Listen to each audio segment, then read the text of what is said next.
산업안전산업기사 실기시험 작업형 동영상시험 2022년 2회 2부 해설 시작하겠습니다.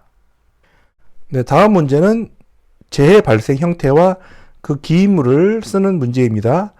동영상에서 보시면 안전모랑 장갑은 착용을 했어요. 그리고 사출성형기 작업하고 잔류물을 제거하려고 하는데 금형이 잘 안 빠져요. 그래서 손으로 막 빼려고 하다가 그 손이 끼는 그런 영상입니다. 화면은 사출성형기 V금형 작업 중 재해가 발생한 사례이다. 재해 발생 형태. 일단 손이 끼었죠. 그래서 이 재해의 이름은 끼임입니다. 재해 이름이 다 한글화가 됐습니다. 재해 발생 형태는 끼임이고요. 이런 끼임 재해가 발생하게 된 원인은 어떤 것이 있을까요? 동영상에서는 글씨가 나오지 않으니까 이런 경우에는 이 문제 자체를 확인하는 것이 좋습니다. 문제에서 사출성형기라고 했으니까 여기서 기인물도 사출성형기라고 쓰는 것이 제일 좋습니다. 재해 발생 형태는 끼임, 기인물은 사출성형기. 이렇게 재해가 발생한 동영상에서는 위험 요인이라든지 재해 예방 대책을 쓰라는 문제가 쉽사리 나옵니다. 이 문제 같은 경우에는 이 재해에서는 사출성형기를 개방하고 뭐를 빼려고 하다가 안 돼서 다시 제어판을 두드렸단 말이죠. 그러면서 아마도 다시 사출성형기 버튼이 ON 되었던 것 같습니다. 그러므로 이렇게 청소하고 정비하고 조정할 때 정지하지 않았죠. 정지했다면 손이 눌릴 일도 없잖아요. 그래서 위험 요인은 정지하지 않은 것이고, 반대로 재해 예방 대책을 쓰라고 하면 정비 조정을 할 때는 기계 운전을 정지해야 한다라고 작성하셔야 됩니다. 이 위험 요인과 재해 예방 대책이 혼동돼서 거꾸로 쓰시는 분들이 가끔 계세요. 진짜 그렇습니다. 그분들 나중에 가채점 대비 점수가 많이 떨어져서 하시는 분들이세요. 자, 그리고 이렇게 개인이 반드시 사출성형기를 끄지 않아도 기계가 똑똑해서 우리를 지켜줄 수가 있죠.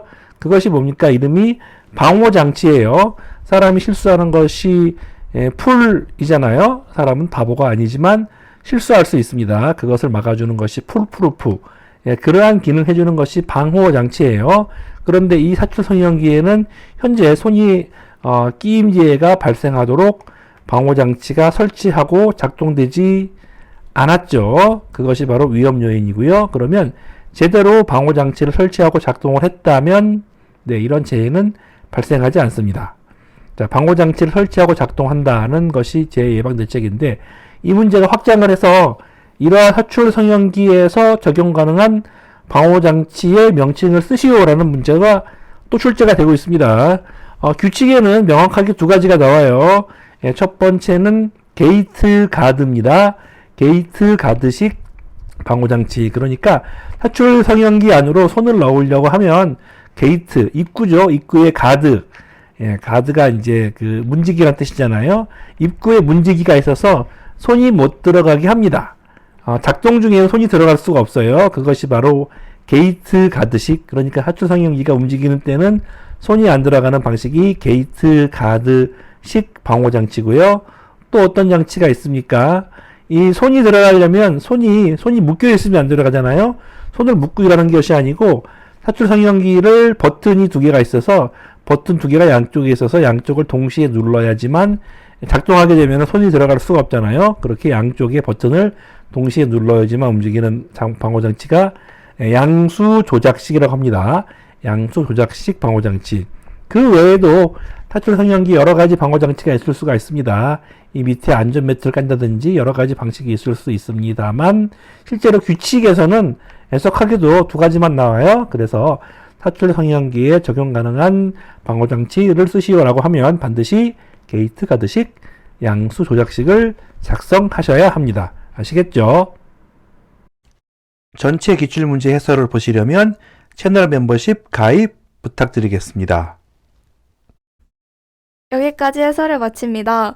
여러분의 합격을 진심으로 기원합니다. 구독과 좋아요는 강의에 큰 도움이 됩니다. 많이 부탁드릴게요.